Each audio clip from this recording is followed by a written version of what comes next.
everyone, and welcome to today's quick conversation. Today's topic is focused on the new CCQA, Calf Care and Quality Assurance Program, and so we're excited for you to join us today. As a reminder, all of these quick conversations are recorded and posted on our website along with other relevant resources. The goal of these Facebook or Zoom webinars is to give an opportunity for different internal industry stakeholders, specifically dairy farmers, to have the option to interact and to ask questions of different subject matter experts, whether that's members of the farm team or other folks that we work closely with about an assortment of topics that are related to initiatives that the farm program focuses on. So again, as I shared, today we're excited to talk about the Calf Care and Quality Assurance Program, or CCQA. And with us today are two familiar faces, very familiar faces to the farm program. The first one is Chase DeCoite. Chase serves as the director of the Beef Quality Assurance Program for the National Cattlemen's Beef Association, or NCBA, which is a contractor for the Beef Checkoff. In his role, Chase oversees the day-to-day of the BQA program, and that includes program development and training initiatives. And prior to NCBA, Chase was a part of the Animal Science Department at Cal Poly and served as a public policy intern for NCBA's Center for Public Policy. He did earn his bachelor's in animal science from UC Davis and a master's from Cal Poly, where he focused on the perceptions of the beef welfare programs within the U.S. He currently lives in Washington, D.C. with his wife, Anna, and his beautiful daughter, Josie. Additionally, we are joined by Dr. Stuart Hall. Stuart, which you will tell in just a few moments when you have the opportunity to listen to him, was born and raised in England and became a member of the Royal College of Veterinary Surgeons in the United Kingdom when he graduated from the Royal Veterinary College in London in the UK in 2005. From 2005 to 2012, Stuart was an associate veterinarian at Valley Veterinarians Inc. in Tulare, followed by Lone Oak Large Animal Veterinary Clinic in California as well, and focused on dairy cattle herd health, reproduction management, calf ranch management, and research. He did join in 2012 Feedlot Health Management Services in Canada and is currently a partner in the business and resides in Central California. He's also the owner-operator of a dairy in Tulare, California, where they milk jerseys, and him and his wife have a creamery where they make gelato, and he spends his free time farming walnuts and enjoying the outdoors with his wife and 3 kids. So we're very excited to have both of those folks join us today. If they want to come on camera, we will go ahead and gear it up and get started. Before we switch to them and ask questions, I will remind you guys again that really the focus of these and the intention of these quick conversations is to encourage questions, not from me, but from you guys who are listening in. So if you do have questions, feel free to type those in the Zoom features with the chat or Q&A boxes. Or if you're listening in on the Facebook side, you can just plug those in the comment section. And when we get to the end, we will be able to take a few of those, hopefully, as long as time allows. So to go ahead and kick us off, Chase, why don't you just give us a rundown of what CCQA is? Certainly, and thanks for having me, Beverly. Thanks for everyone who's able to join today. Excited to have the opportunity to share more about the Calf Care and Quality Assurance Program and the exciting work that we've been doing as a joint initiative amongst a number of industry groups. So the Calf Care and Quality Assurance Program is really exactly that. It is a program designed around training and education for those in the calf raising sector, which is a unique and growing sector that is developed both by the beef and dairy industries, or ultimately their cattle enter both the beef and dairy industries, depending on what role they play. And so as that industry continues to grow, continues to have unique needs and standards as to how those animals are raised, the need to create a calf care and quality assurance program was born. And so the program is hopeful that we can provide industry standards that are based in sound science and common sense to that calf raising sector of our industries, and to provide them with the tools that they need to advocate for themselves as well. So we're excited to have a whole slate of information out there to fill a void really in the quality assurance space for these animals, and to help calf raisers identify areas for improvement on their operations, find out what they're doing right, and then also to learn not only from themselves, but from what we're putting out there so that they have the latest information available to them. Thanks.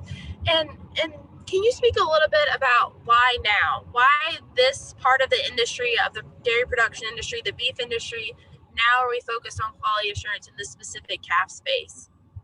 Yeah, dynamics are always changing, but there is a bit of a growing industry in the sense that the industry is serving both of our industries at a level that it has never done before.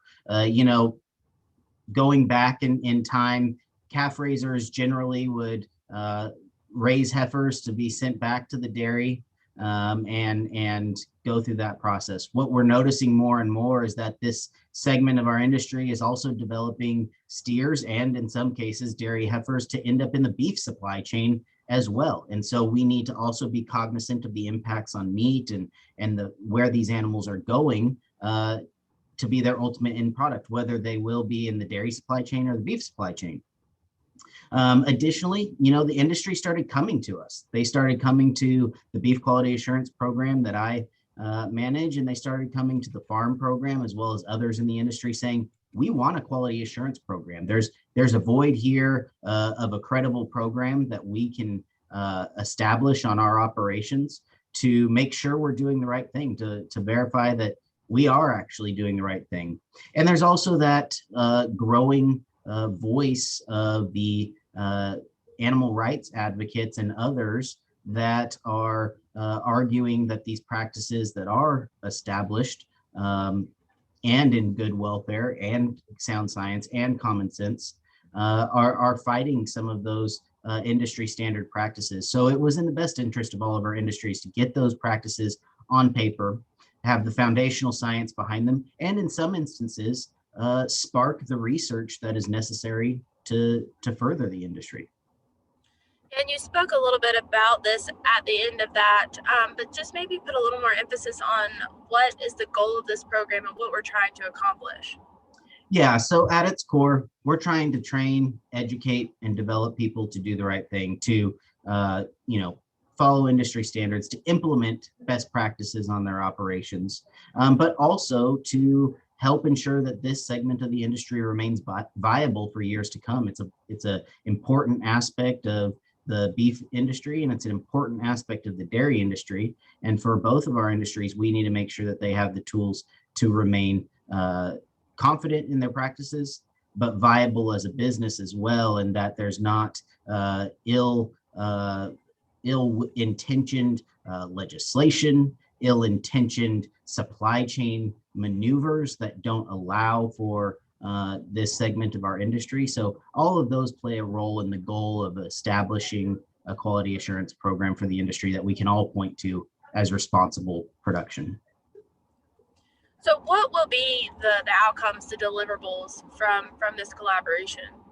Yeah, so we're in about a week or two, we're going to launch the national manual. The national manual will be the level setting document for the entire program. It'll be our reference booklet for everything calf care and quality assurance. It's going to set what those standards are, what those practices are that make up the CCQA program. Building off of that national manual this summer, we'll roll out online training modules, as well as training tools and resources for in-person training opportunities. And so those in-person training opportunities will probably start to roll out, late fall into next year as we gain trainers that can train to the CCQA program and certify folks in that sense. And then in the future, we'll also have things like self-assessments that these operations can use to look at how they're implementing the CCQA program, how their practices reflect on their operation, and where they might improve. So all of these tools and resources will come together. We also are starting to build a slate of other protocol templates and resources and posters that are being brought together, and in many instances already built for different programs that participated in the development of CCQA. We're bringing those together into one spot so that these folks can utilize those tools and resources. Thanks, Jason. You mentioned the development and that we're releasing a manual here in the next few weeks. And that just, I think the product of the manual itself speaks to the commitment BQA and NCBA and Farm and NPF have to involving our stakeholders into making decisions and developing the program. And so, Stuart, just to turn to you a little bit, if you want to speak, a little bit towards how you were involved in the development of those materials and resources to come that Chase has. Yeah, for sure. Yeah, and thank you also, right, for having me here today and letting me be a part of this. It's very good. So yeah, I mean, I guess first I was just one of a large team, and I was a representative from Farm and helped develop, review, discuss and review, and challenge the standards. But some of us have probably potentially seen from different programs, but as Chase was alluding to, now providing something for everyone under one program in one location. I think what I was able to bring in that review process was a couple of things. One, very much able to keep my producer hat on to make sure this calf care quality assurance program works for the producer. And again, Chase mentioned it, right? We have to ensure that the businesses we have and moving through that supply chain is viable. So it had to be something that worked for everybody. And then in addition, just try to keep my vet hat on a little bit in the background, making sure that we kind of dotted our I's and crossed our T's and it all made sense. Yeah, and do you mind sharing just who were the other stakeholders that were involved in this decision-making process and development of materials? Yeah, for sure. Yeah, so it was there was essentially 4, I guess, involved, and so it was a collaboration between the beef quality assurance, farm, dairy, calf, and heifer, and the veal quality assurance. Each of these organizations had individuals that came to the table to help with this review and development process.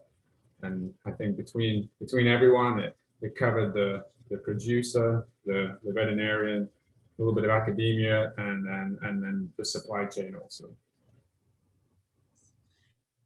And I think the biggest takeaway or biggest question that the producer community has is really what's the impact going to be at the farm level.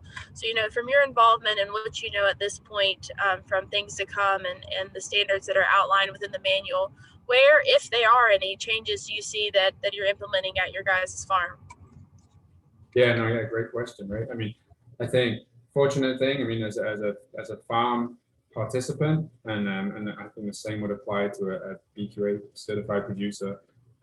This isn't requiring anything extra or adding another layer of an audit or an inspection or anything like that, right? It's not another rock in the boat here.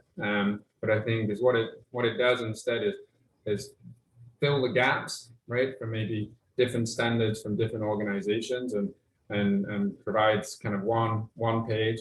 It's more than one page, but provides something for us all to read from and agree on.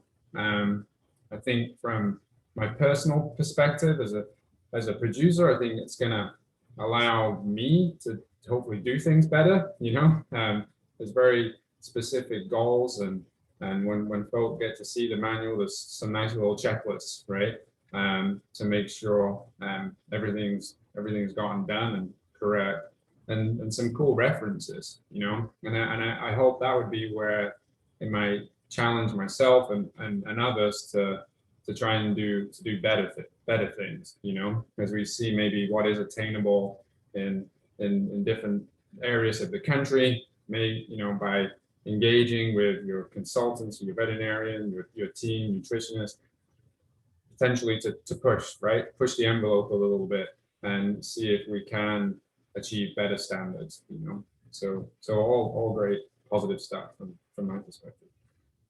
Yeah, I think those are great points. And so now I think we have a little bit of time. And so just as a reminder for folks that we would encourage you to ask questions. We have a few that have came in. And the slide popped down, so let me get that back up. If you want to ask questions, go ahead and pop those in the chat box or in the Q&A box. We did have a question about customers. Chase, I don't know if you want to take this one, but just has there been any customer request or customer appreciation for this? If you want to take that one on your side, then maybe I tag team on the back as well. Yeah, you know, I haven't had direct conversations with customers. That being said, I am well aware that there are customer bases, at least on the beef side, that are asking some of these sourcing questions of what their packers and suppliers of beef, and subsequently where they're sourcing those cattle from. And so it is of interest to them. I think it is of particular interest to a lot of these brands and customers because of the vulnerability and the attention that calves can get, right? So when you have any sort of potential animal welfare concern or issue, it's going to be magnified if that issue is in the calf space, right? And so when you have a calf ranch and that's all you have on that operation, then certainly those issues get magnified. So they're feeling like they need to make sure that they have all of those things buttoned up to protect their supply chain. So it's really about continuing our license to continue being, you know, a part of those supply chains. So I have not heard of any that are, you know, already diving into any sort of requirements or statements or the like. But I certainly know that they are interested, and as it rolls out and becomes adopted by the industry, I think more and more will get to know the program a little bit more. Yeah, and I think similar sentiment on the dairy side as far as the supply chain questions just coming in and wanting to button down the supply chain and their suppliers from those customers, and just curious about production methods and wanting those assurances that everything, all the T's are crossed and I's are dotted. So what better way we could do in that license to be able to supply milk and to be able to be a part of this industry. Next question asked, and maybe this is something either one of you guys can take on, but is this question asked, is the program just focused on farms that are calf ranches? So what about those farms that have dairies or you know, other calf raising situation versus just calf ranches? I can loosely speak to it at the beginning, and Bev, I think, you know, you can chime in from the farm perspective for dairy.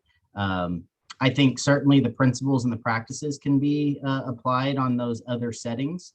I think it's most appropriate that whatever that operation most closely identifies with as their primary type of mode of operation would be the program that they might fall into, right? So if it's a beef cattle operation and calves, obviously in a cow-calf operation are there, you're probably going to look to the beef quality assurance program. The way it is developed and written is for facilities and operations that are really designed for calf ranches and those specializing in raising calves. I do think a lot of the principles could be applied to dairies that are raising calves, but I'll let Beverly and Stuart speak to how the farm program might handle that space. Yeah, and Stuart, just to add into your response, because we had a follow-up question that'll fit into this as well nicely, you know, ask how will this program be similar or different than the farm program, specifically around the dairy, calf, and heifer standards within the farm animal care program?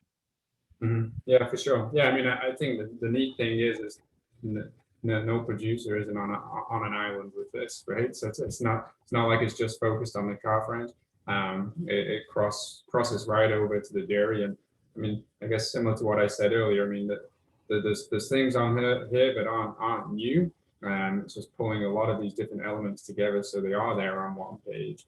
And I think it can even help that dairyman who maybe isn't raising their own heifers or steers and they are going to a custom outfit. It gives them some goals and checklists to have an open conversation with who might be might be raising that animal for them. So I think it's a pretty somewhat all-encompassing manual for the calf raising operations.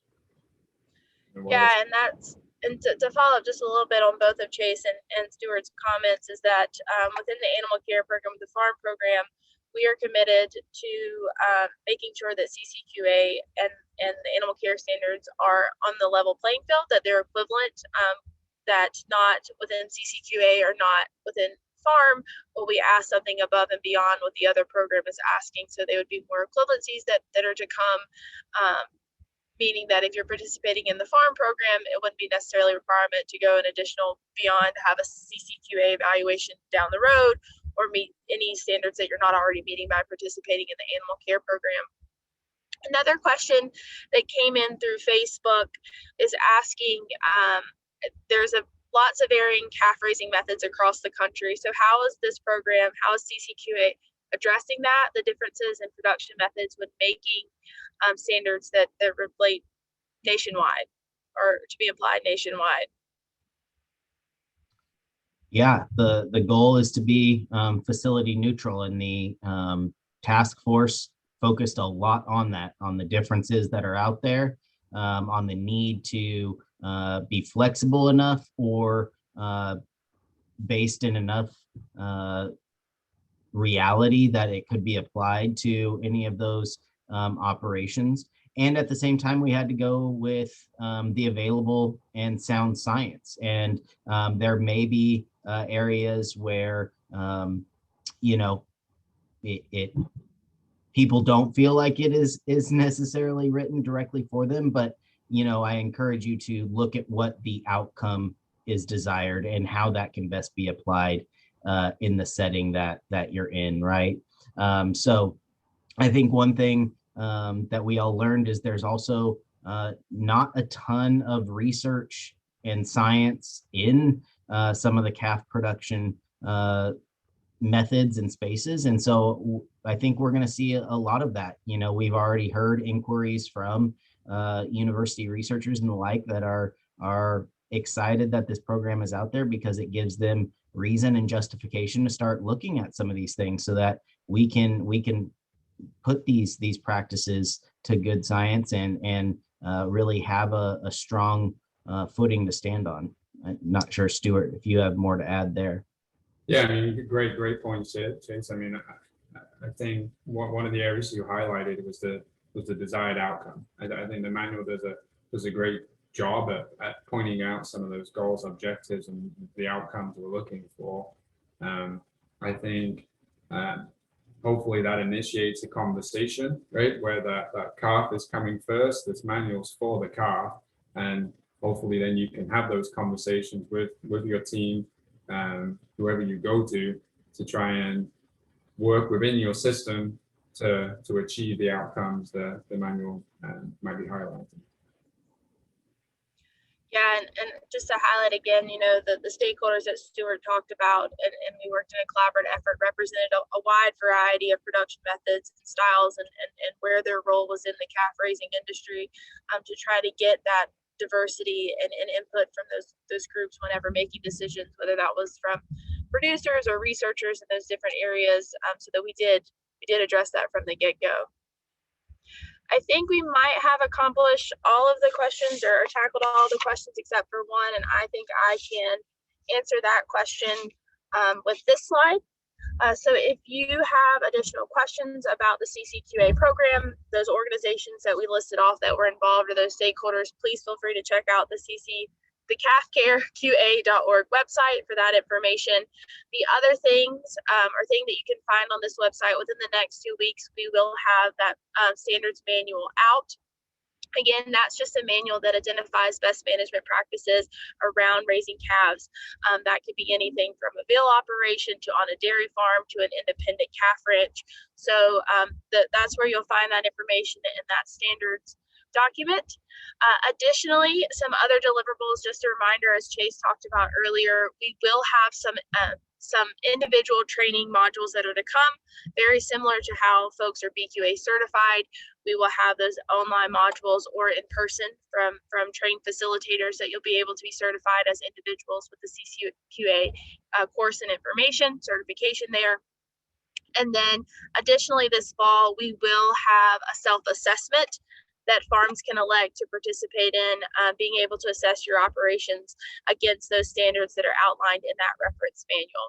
So again, to highlight, that's cafcareqa.org is where you can find out all that information. Again, if you are coming in from the farm side, I encourage you to reach out to your farm evaluator or your participating organization or us as the farm staff for questions specifically, or over on the beef side, your state beef coordinator or the national BQA team can also ask questions as well. In addition to DCHA, the Dairy Calf and Heifer Association, or the Bill Quality Assurance BQA program, who have been our partners on this as well to answer questions related to CCQA. As we wrap up, I just want to give you guys a reminder on our next quick conversation, which is June 23rd at 2 p.m. Eastern. And we'll have a few farmers join us just to give their perspective and experiences for participating within the farm program. So just to leave you with our contact information if you need to reach out. Want to give a thanks to Stuart and Chase both for joining us today. They're both busy folks, but appreciate them sharing their insight with us, and hope everyone has a great day. Thanks all. Thank you. Thank you, everyone.